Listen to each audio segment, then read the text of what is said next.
মাদারীপুর সদরের মহিষের চর এলাকায় গড়ে ওঠা সম্প্রসারিত বিসিক শিল্পনগরী প্রকল্প এলাকা পরিদর্শন করেছেন শিল্প উপদেষ্টা আদিলুর রহমান খান। প্রায় ৬২ কোটি টাকা ব্যয়ে ২০ একর জমিতে এই প্রকল্প। পরিদর্শন শেষে সাংবাদিকদের সাথে কথা বলেন শিল্প উপদেষ্টা। এ সময় তিনি বলেন, রাজনৈতিক পৃষ্ঠপোষকতায় গড়ে ওঠা দুর্বৃত্ত উদ্যোক্তারা পালিয়ে গেছে।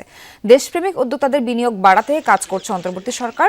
আগামী জাতীয় সংসদ নির্বাচনের পর যারা দায়িত্ব পাবেন তারাই দেশের অর্থনীতি এগিয়ে নিতে কাজ করবেন। আদিলুর রহমান খান আরও বলেন, গত ১৫ বছর ছিল ফ্যাসিবাদ। বাংলাদেশের মানুষ ভোট দিতে গিয়ে নির্যাতনের শিকার হয়েছে। আগামী নির্বাচনের মাধ্যমে বাংলাদেশ নতুনভাবে তৈরি হবে।